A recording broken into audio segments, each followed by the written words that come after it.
All right, welcome to Muscle Shoals Storytellers by Tape Noise Podcast. I'm Grant Walden, your host. Dan Williams is on his way somewhere in transit in the car.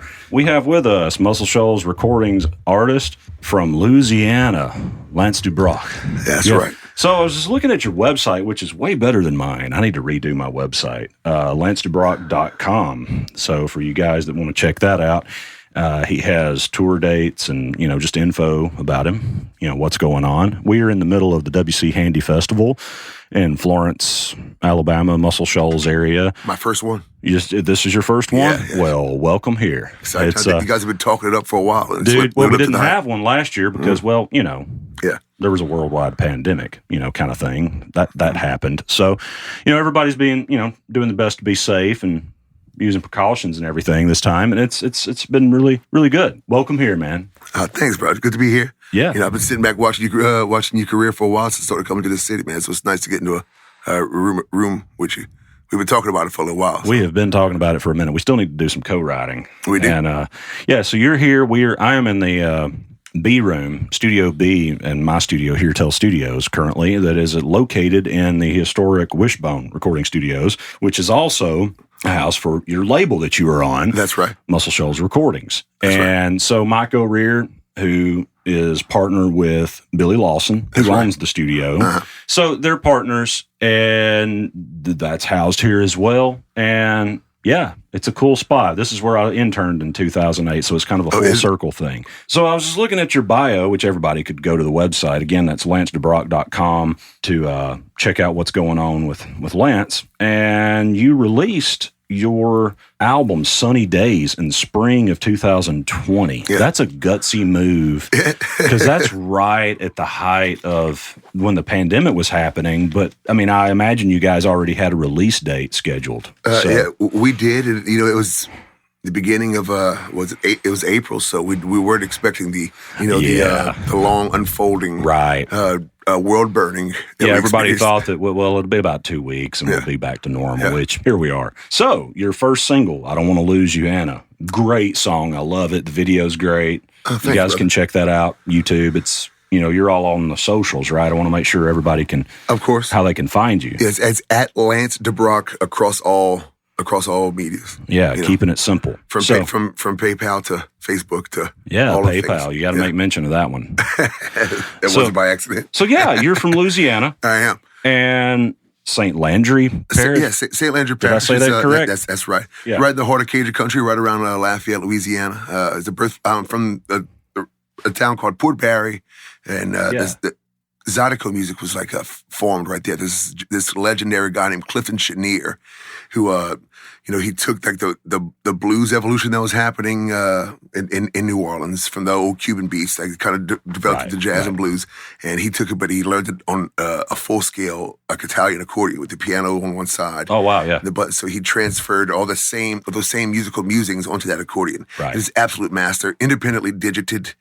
Could you be doing, quarter notes with his thumb, triplets with his index finger, and chording with two other fingers. Clifton Chenier, Chenier. You go there, you can Google him, watch videos, and that's the roots of my raising. You just got back from Chicago, right? That's right. I was up there with my good friend, fellow artist, Chad Wilson. We knocked the footlights out of the stage for sure. We had a good time. Nice. Chicago treat you well? They did. They gave us a couple of different types of good times. Well, it's always good when you get more than one good time. Yeah, right? it is. They don't all have to be past midnight, but yeah. But so was life. I think he and I stayed up till we saw the sunrise 4 nights in a row. Oh wow. Yeah, not conducive to the health. No, but it's a lot better when you stay up and see the sunrise instead of waking up and seeing the sunrise. There's something to be said about that. Yeah. No, it's a completely different thing. That is a different experience. It's like, wow. Okay. Well, One of those means you had we a go good there night. and we have these musician friends, these songwriter friends over there, and we don't see it. We haven't seen them for a while, so we want to spend our time. We'll finish our shows and we'll convene somewhere. So we'll go do a guitar pull, and you know how these things go. We'll just start swapping songs, get inspired by each other. Maybe we decide we want to start writing at some time at 1:30 in the morning. Yeah. Well, to that point, we did just come off of the heels of a pandemic, and we're still kind of healing from that. But I mean, when I was, what day was it? Thursday, maybe, just a few days ago, when the Decoys were playing downtown Florence, which is in the Shoals, guys. It's 4 towns that hadn't figured out their one small city. You know, we talk about that a lot on this podcast. But the Decoys with Christine Ullman, who's also a guest, you know, Kelvin Holly was a guest. And, you know, so, but anyway, I was across the street and was talking with Hunter Jackson, who's a big advocate for everything we're doing. He was 101.5 FM DJ, Hunter Jackson in the morning, so shout out to him. I was talking with him on the opposite side of the road where my chair was, and I was just like, I just want to get to my chair. But I ran into probably 30 to 40 people I have not seen in a year and a half or 2 years, so it was like a family reunion of sorts. Yeah, so how long had it been since you had seen these guys, these musicians? Well, actually, this particular pair was December. We had a songwriter festival. A songwriter retreat down in Lake Martin, Alabama. Oh, cool. Yeah. I mean, that's still 6 months, right? And 6 months is a long time to go without seeing somebody. I mean, and especially those particular 6 months, Yeah. you know, a lot can change. There's a lot of external stressors that we all took into our life, and I don't think anyone's the exact same person they were before the pandemic. You God, know? I hope not. So, if you are, I don't think it says anything good about you. You know? Right? I mean, Yeah. So let's kind of back up a little bit. You're from Louisiana. So what got you into music? I mean, did you grow up around it? I grew up home? with him. My dad's the baddest guitar player in my local market. You know, his brother played drums. My aunt sang. My dad's a singer. I had harmonies at Thanksgiving, Easter. We get together. Yeah. And you know, they kind of accepted that I wasn't going to play music. Dad had kind of said, okay, well, I was 12 years old. I guess he's just not interested. My next door neighbor, my best friend, came home from his dad's for the summer with a guitar. Learned like 2 or 3 chords. Then my dad started teaching him. I was like, oh, wait up. It's my dad. You know, and right. You know, and kind of stepped in, and I took to it really, really quick. Like I was playing 4 or 5 chord songs within like 2 or 3 months. I had it down, which is pretty impressive because I think we all know people that have been playing for 15 years and they're still stuck on 2-chord songs. Right. Well, you know, Hey it's now. If you've been watching if your dad's a carpenter and you've been watching him swing a hammer all his life, whenever you first pick up a hammer, you're going to kind of have a little bit insight about how you should do it. Yeah, you know, you should, have some especially whenever you're a kid, you know, you're absorbing everything daddy does, you know, stuff like that. So, and not only that, but you know, for someone who's not around it all the time, they think that it might be outside of their reach. I'm unable to do that, but I've witnessed my entire life someone doing that, so I knew I was capable. You know, right? If that makes sense. So yeah, and that happened real quick. And my dad's an awesome guy. He's a loving man, but when it came to music, he didn't pull any punches. Like, man, what you did right there, like, that sucked. Like here's how I would have done it. Okay, but here's you how need you do it. somebody Here's to this tell you chord. that sometimes. 100%, and you know, he's full of love in every other aspect. But he demanded, if you're gonna run in my field, if you're gonna play on my field, we're gonna play by the rules, and this is how we're gonna do it. He demanded the same thing that he demanded. Perfection he demanded from his band members. He demanded from me. So well, probably even more. Which is probably why I don't play lead guitar, because he was so damn good. Like I was like, I'm not even going to step into that realm. I'm going to stick with the chords. I'm going to stick with the harmonies. I'm going to stick with singing, and that's plenty enough. But to his credit, it sharpened me. It chiseled me. It molded me for a long time. Well, you're a really good rhythm guitar player, which is a thing in the music field that is an underrated skill. Yeah. I mean, Tom Petty, hello. You know, I mean, and you're an incredible singer. Thank you, bro. Great songwriter. You've got a great presence, which a lot of good artists just do not have. They may sound great in the studio, but live, it's kind of like watching wallpaper, you know. Yeah. You're also great on keys. I learned them all at the same time. So when I picked up guitar, there's this swamp pop song called Matilda. It's like, you've heard of it? Your Love for Me? Yeah. It's a legacy thing. So Dad taught me how to play it on guitar and piano the very same day. Taught me the chords. And Dad wasn't a music theory guy. He taught me a few songs on both instruments. And I went and got a book from the public library on music theory, and I reverse engineered the things he taught me. So by the time I got into a situation where I was learning music theory, I had a baseline level of understanding. So I picked up bass when I was 14, started playing bass in a band. I didn't know you played bass. I was on stage in the bars when I was 12, 13 years old. I was in a band pretty dang quick. And this is the end of the early 1990s with the end of the era. You hear the old people talk about the good old days of how it was back in the day. The clubs would be packed every weekend. People dancing to bands. Yeah. And to the point of what we were talking about, the perspective on the game and understanding, the roles that people played in the heyday. I think it kind of gives me an edge on a lot of the younger folks that are coming up in this era. They don't have the perspective on, what moved people whenever people would get together, dance on the dance floor together, which you don't see too much happen anymore. Slow dancers, waltzers, two-steppers. People dance, but I taught high school for a year. I taught talented vocals at a school in Opelousas, Louisiana, and I chaperoned their dances, like two dances, right? And it kind of blew my mind that there wasn't a slow song played by the DJ the entire night. I used to dance. That was my formative years. We'd get together, we would slow dance, and it definitely changed. And how are you going to learn to groove without the slow? Right? No.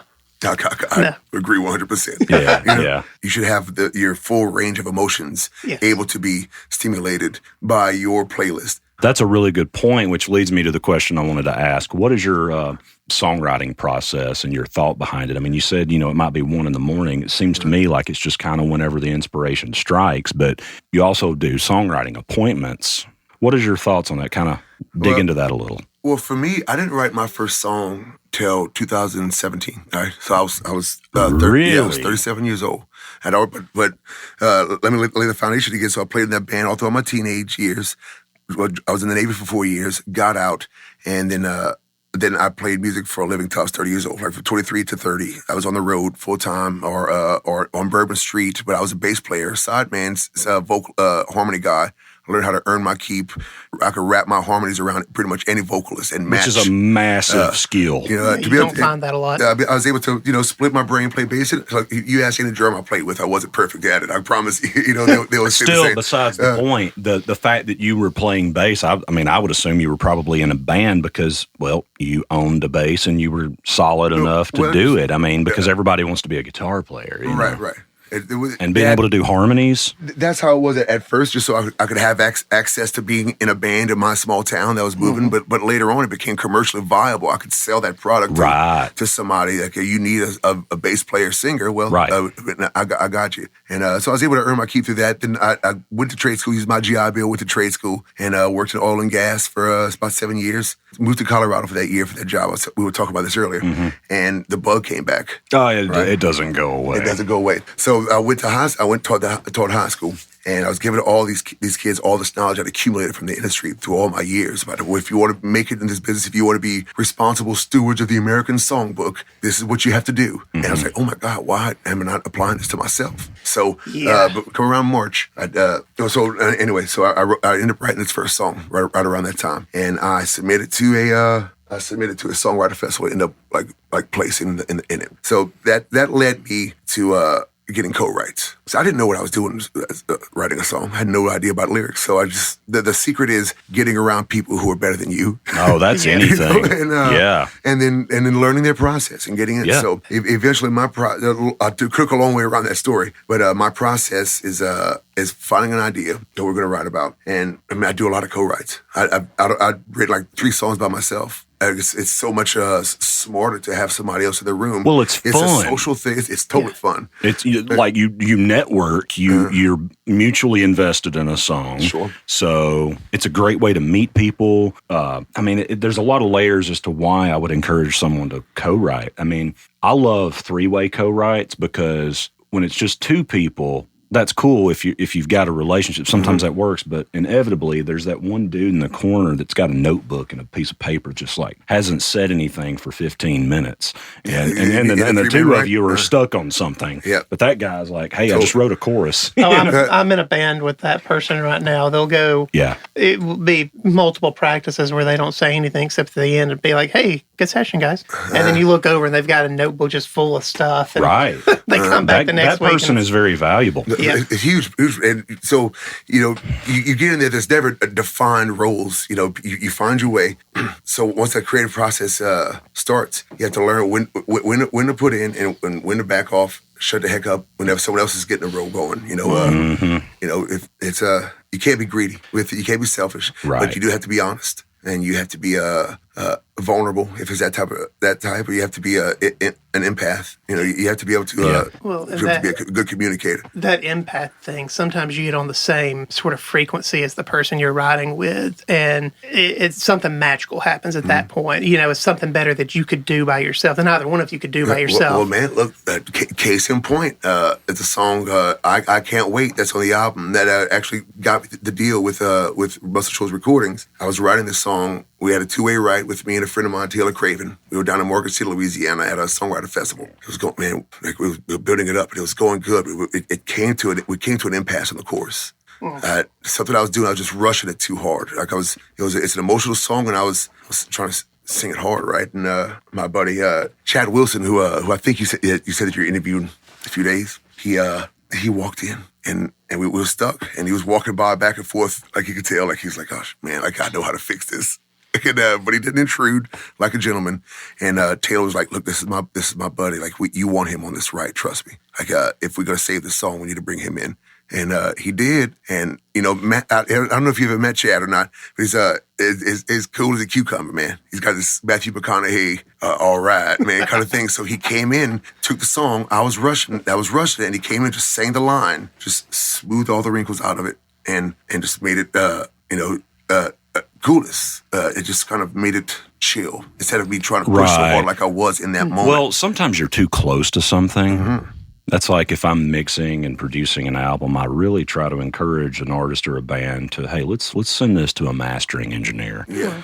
Because I'm not able to see the forest for the trees. I'm stuck in the details. They're going to listen to it as a whole, Well, and it's a human thing. If you have an idea and you're pushing it and it's not working, it's really hard for any of us to step back and say, "Hey, this idea I had, it's not working." It's real easy to say, "I'm just not doing enough of it." Right, whatever it was Are you that I'm doing. saying to push harder? No, I'm saying it's an instinct to push harder when sometimes what you really need to do is back off, maybe. Back off. Yeah, sit that's down. a really good point. I was just having this conversation with a young singer-songwriter tonight, or it's a young performer, and talk about his mistakes. I get off stage like, man, I missed a note on the way down.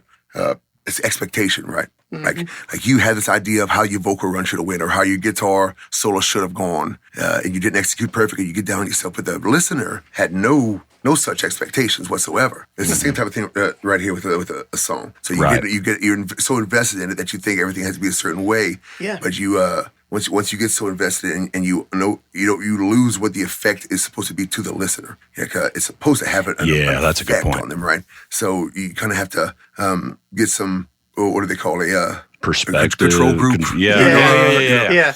Gotta get a focus group. Yeah, focus group. That's what I was, yeah. Going back to sociology class, I didn't think I would use anything from that class. There, I did. You will. I paid for that class. I used something. That's one of my favorites. We always talk about being in the music business, but I personally, I feel like I'm in the people business. Oh yeah. So it's trying to make sure. Sociology is study of people in groups. Oh so yeah. This is what we do, right? So what is music if it's not a way to understand people and for people to understand us and for us to share this experience, right? Mm-hmm. Well, I said something to my intern who just finished up her internship a few days ago. I was like, if I had it to do with again, I would probably spend a lot more time in the library and study psychology. Right.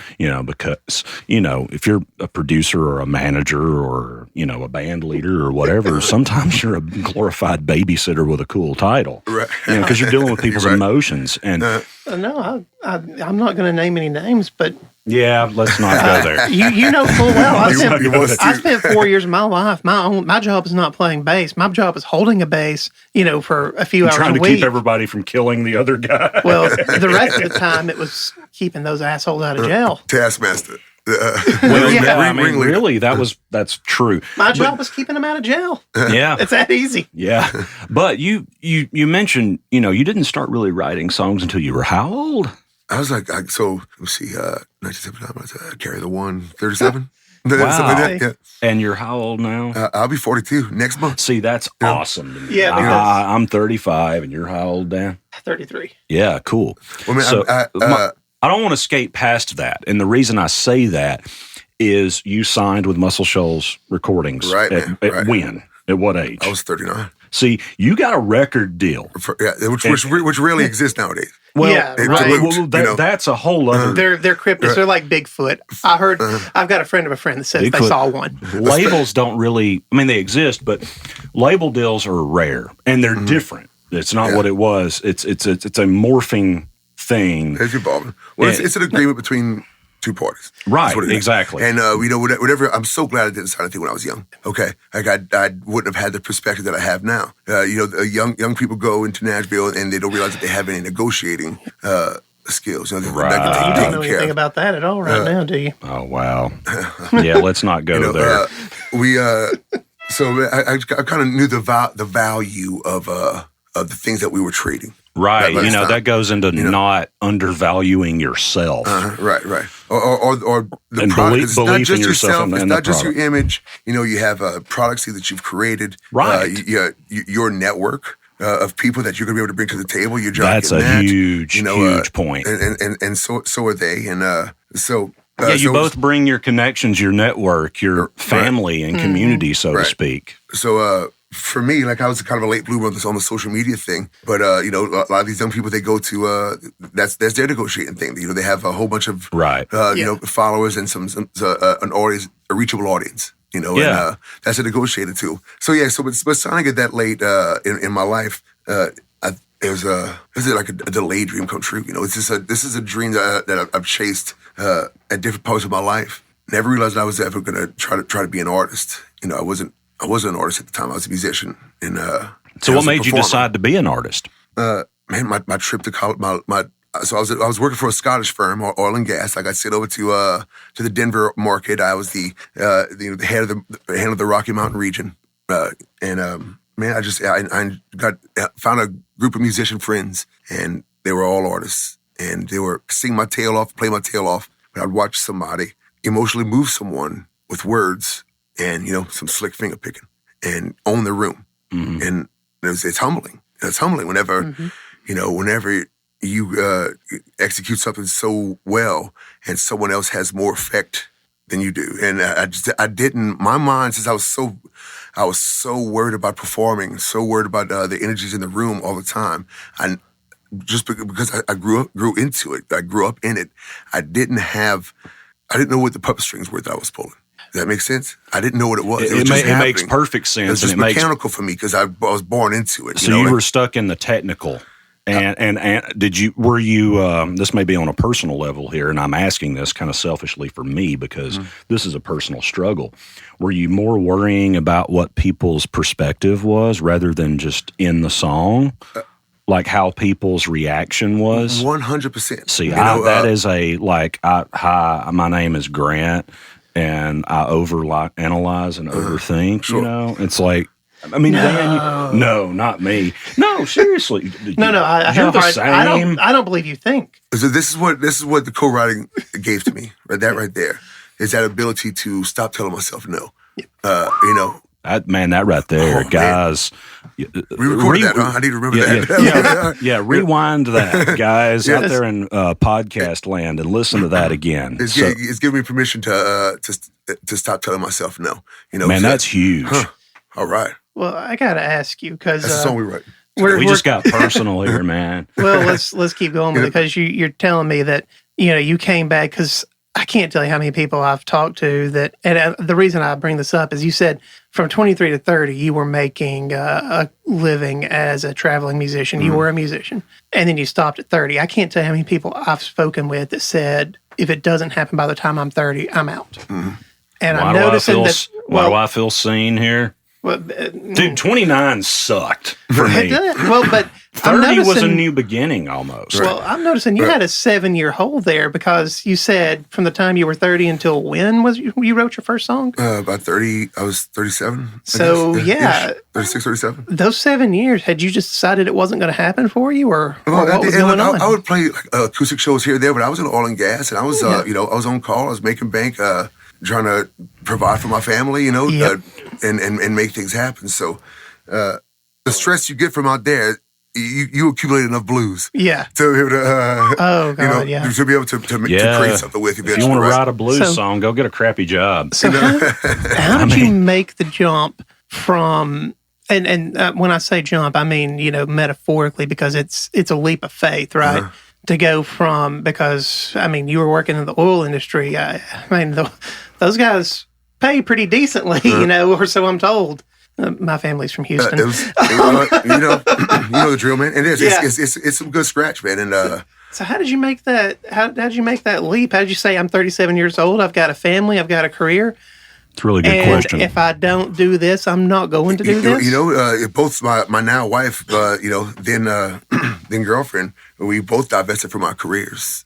She was in education, and I was doing this, and we were like, man, so we don't want to do this anymore. Like, I'm spinning my wheels, making somebody else money. And honestly, during the last downturn that happened in oil and gas, I was getting sometimes 15 hours a week. It's like, what if I'm going to go broke? I'm going to do it on my own hustle. There you go. Not some other cat telling me, that you're allowed to go hustle this many hours this week. And that wasn't going to be fine for me. I'm not going to let my family talk about someone else said so. And there's freedom there. Left, and I knew I had all these contacts from all my years in music that I could go out there and start accumulating some money. And I did pretty quick. So I do these piano shows in fine dining restaurants.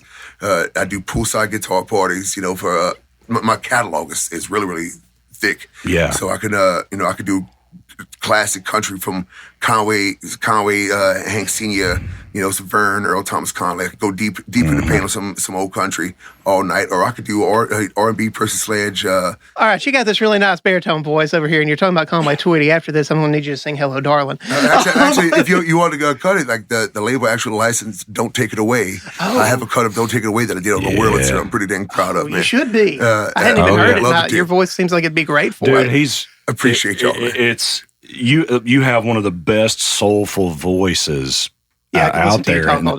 Thank you, man. I had a great uncle that was from around Baton Rouge, and your accent reminds me a lot of his. Was a lot thicker than yours, but because he was. Well, I've been hanging out with rednecks for 2 weeks, man. That's it. There you go. Well, let me ask this. Everett would be about 100 now. He sounded like he sounded like they dredged him out of the bottom of the swamp. Oh, it's tick, man. Y'all want to come eat over here and maybe we might be put out the guitar and y'all can sing us a song. He ate andouille every day. As you breakfast, should. lunch, and dinner. Hey, that's one reason I've got all this weight on me. Every time I go out there, he's preaching to the choir, brother. Well, let me ask this: there is a strong connection, at least I see, with some of the Zydeco, New Orleans. And Muscle Shoals. Well, let's say Zydeco. So we have three distinct. Educate me on this. We have four distinct original music styles from Louisiana. Okay, the one, of course, being jazz. Started in New Orleans, right? Yeah, of course. So that was a big deal. The jazz. We had these people that were getting kicked out of the Caribbean from Haitian Revolution, all this stuff. All these Creole folks. Creole being people who are French, born away from France. Okay, these people were leaving, and it's like you've heard some Cuban drummers, Cuban rhythm, and stuff like that. Well, you ever heard of Congo Square? The free people of color would they would bite up the Cuban folks in a lot of ways. They were already good musicians, but they were just infatuated with this Cuban beast that came in. And it eventually, and things were happening, blues music at the same time turned into jazz, which we say jazz now, we think of bebop, Dizzy Gillespie, stuff like that. But early on, it was a rhythmic thing. Jazz is like ragtime, free form. There's all kinds of jazz, like there's all kinds of country and rock and different stuff. So we have traditional Cajun music, right? Which is we have French diatonic accordion, single row accordion, which is the same thing as a harmonica, right? Same theory, right? So like traditional Cajun music is left over from France, from which French Nova Scotia, Virginia War. English kicked the French out. The Acadians became the Cajuns in Louisiana, right? So Cajun music, they brought that accordion with them. Actually, that accordion came later. Fiddle music, some of that traditional French stuff that evolved independently. So the black folks that were freed less than a generation, or two or three generations before this, they got a hold of these instruments, and they had blues, jazz, and the French music, and they made another genre called Zydeco. which I So, love Zydeco. I'm an accordion player. Oh, rocket. You love Zydeco. diatonic or full scale? Full scale. Oh, heck yeah, man. Dude, you play a lot of stuff. Yeah, but I We just should jam sometime, brother. Oh yeah, I mean, I just got this full. And I don't mean to interrupt you, but I've got to talk to somebody that's going to appreciate, because nobody around here appreciates. Go ahead, brother. Go ahead. Bring it to. I just got this beautiful. It's from the '70s. This full scale double mic'd accordion and it has the guy's name on. He had a nameplate put on it with his name on it because his musician's union card was still in the case. Yeah. And it's just such a beautiful instrument. I'm having it rebuilt right now, actually. Sweet, man. But whenever you get something like that, it's like, oh wow, this guy really.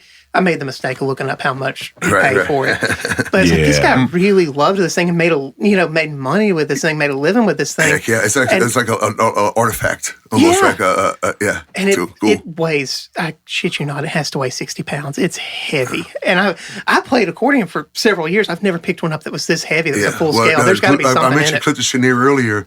He ended up having really bad back problems at the end of his life. He held an accordion since his early 20s. Oh yeah, and he ended up being curled up. But and round out my point, the last one is you had some independent music happen in New Orleans.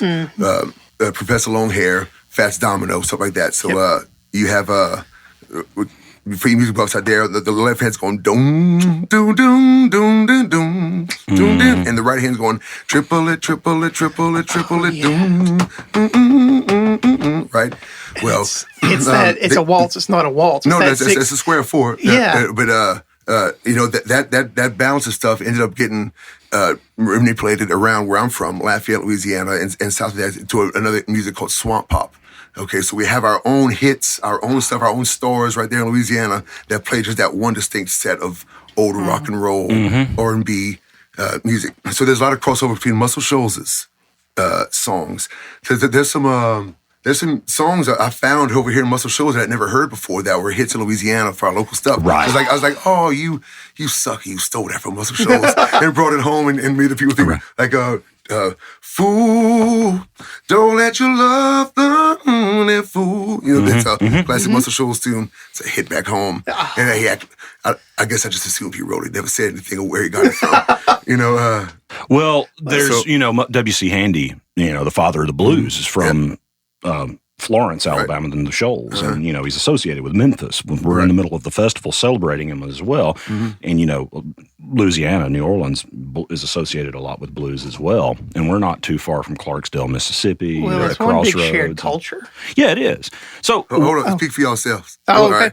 We have distinct indigenous culture in Cajun country. French-speaking people, mannerisms are different than anybody else in the South. And I put our food up against anybody else's as well, if I'm being honest. So don't you mix me up with the Mississippians and the Arkansas folks. Leave us out of that too. But North Alabama is going to fight you on some barbecue. Well, honestly, I've come across very few good barbecue joints in Louisiana to their point.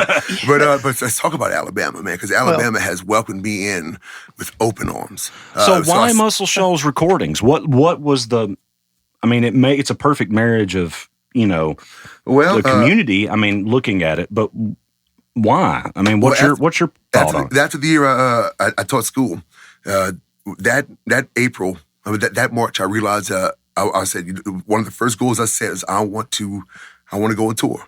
I want to go on tour. I want to go across the dang country, and so I put together this tour started from the Gulf Coast in my home, went all the way to the Atlantic Coast, all the way to the Pacific Coast, and then back home. Like I did a whole wraparound. I'd never done it myself as a solo person, and I went and did it. I needed to experience that in my life.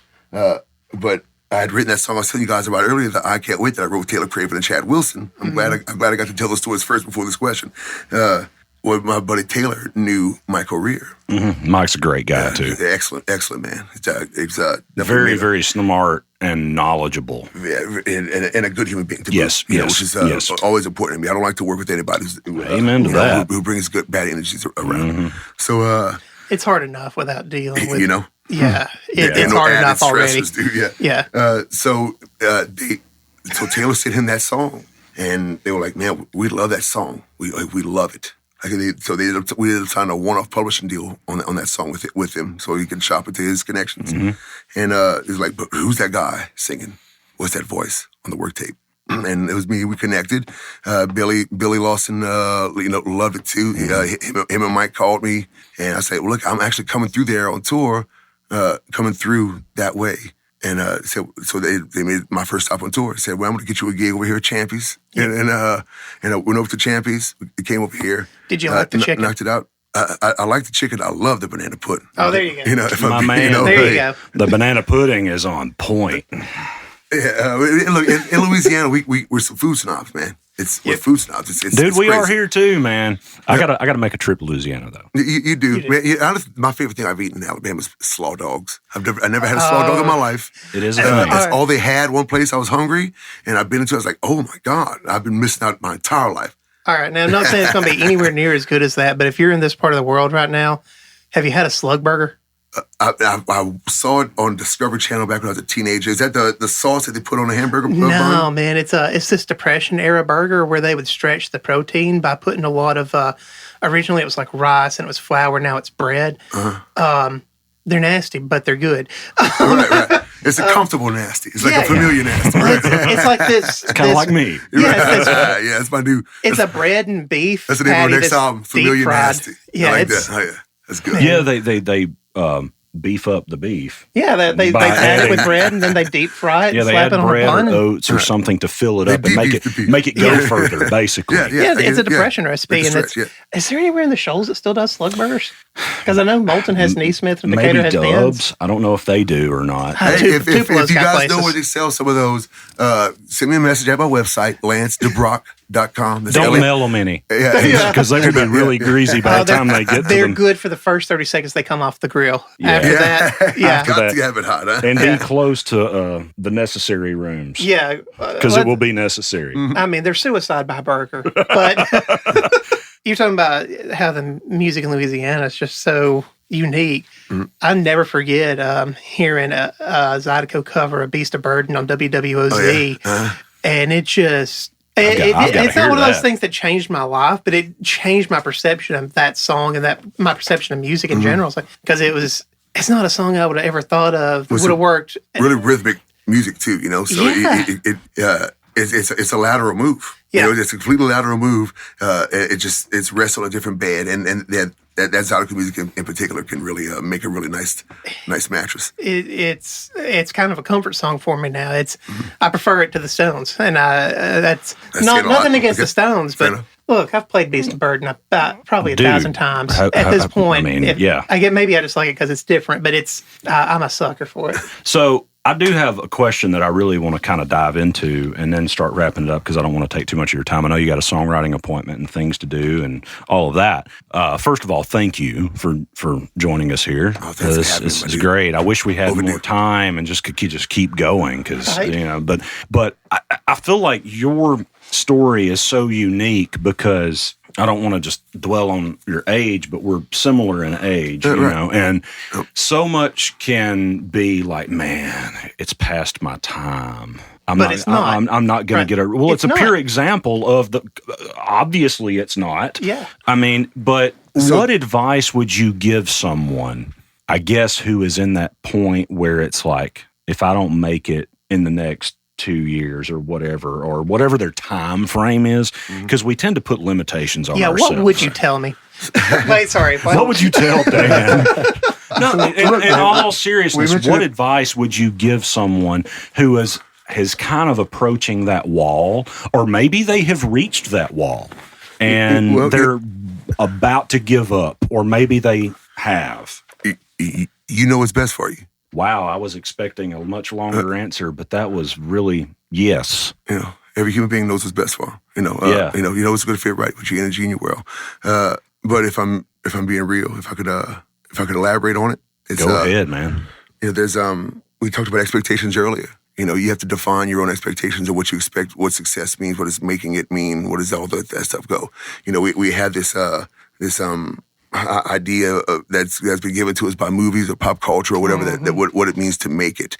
And the people who have owned the big labels or the same people that own like movie studios and kind of control these ideas, they thought that theirs is the only way to success, right? Yeah, that's just what they think happiness looks like. Yeah, that's a really good point. Happiness to me isn't playing at the stadiums with a bunch of faceless people. I enjoy the person one-on-one, the intimacy. I love playing big shows too, don't get me wrong, but defining what success is for you, defining what a happy place to simmer is fine. Now, you say if you got to go get you a job, go get you a dang job. Go make your hustle. Go make your money. I suggest you have something else on the side to make you some scratch, because this is a hard ass business. I suggest you go out. There's not everyone could go out. I have multiple products to sell. I have the piano show that I do that I get to sell to one demographic. I have the honky tonk grind up guitar guy in the barrooms that I can sell to barrooms. I have private parties that I do for lots of clients that throw parties at home, and they share my name around, so I get to sell these multiple products, go sell my soul, and then I get to go be an artist, go to do all these songwriter festivals. Now that I have my foundation, I can go take those risky things and do it. Well, let me ask this. You got to have the foundation of money, though. Yes. It has to happen. Mm-hmm. So let me ask this that you just kind of alluded to. There's a versatility that you offer. Mm-hmm. Like, hey, if you need me to do this, I can do this. If you're into this, I can do that. Where is the balance for you of not spreading yourself too thin? And, there's the art of niching down and like, this is who I am, but you're not a jack of all trades, master of none. You're a master of several things. No, I'm not a master of anything. Well, but you got to remember that. The whole idiom's jack of all trades, master of none, but often better than a master of one. Yes. Thank you. Yeah, there's the rest of that sentence. But I guess my point is you can spread yourself too thin, but obviously you're not. You're happy. So I'm happy. It's not always rainbows and butterflies. My wife is a private business owner too. She has a storefront in our hometown where she's a furniture artist. She takes furniture and blows life into them. Check her out too. The Fox's Den, FOXS, Fox's Den LLC. She rocks. She's gonna blow you guys' mind. Good on you giving your wife a shout out. Right? Love of my life, man. We do everything together. She shouts me out all the time and hooks me up. Rewind again. What was the question? Well, I was just like, you're saying, hey, I can, do this, but it's like it's pure in who you are, and it doesn't seem like you're wearing yourself thin with it. It seems like, hey, I can do these things. Well, it has times, there's struggles, there's sacrifice. There's I'm on the road a lot. I got children. Right. There's a lot. There's sacrifice in it. It's not. I think about it often, just go and get a dang job and just let it all go behind. But I've already landed further than I shot initially. That makes sense? Mm-hmm. I've already landed further than I aimed. And every once in a while, things just fall right place. Like, oh crap, I'm on my right track right now. Well, and are you happier than you were when you were working in oil? There's things that I'm happier about. There's other things, of course, a good trade off too. Right. Of course there is. We got to be real about it. But are you enjoying your life more? Yeah. I feel like I'm more complete. I'm finding purpose, and then you got to be giving your kids something here that they might not be getting otherwhere. And because I know you're 100%, and I balance this out all the dang time. My kids are pretty free thinking people, and good. I know, right? Like I said, taught high school. I get it, bro. Yeah. Well, hey, we need to wrap this up. We were already getting the we're getting the book. Well, man, I really enjoyed y'all's label head. No, it was great to meet you. We'll have to have you back, man, for another part 2 of this. We should. And I could talk, boy. Dude, it's great. Guys, check it out, LanceDubroc.com. He's on all the socials. Muscle Shoals. We'll put a link to it in the show notes. Muscle Shoals Recordings. And to your wife's furniture website. Please do. Yeah, thank you for your time. Thank you, Muscle Shoals, you guys out there. Thank you guys so much for accepting me into your community. I always feel it's another home for me, so I certainly appreciate it. I love your legacy. I want to spend some energy to help prolong it and keep it remembered. So let's keep it going, man. Yeah. Well, guys, we'll catch you on the flip side. Check us out. Tape Noise Podcasts, Muscle Shoals Storytellers. As always, thanks for listening, and we'll see you again later on. Man, that was awesome.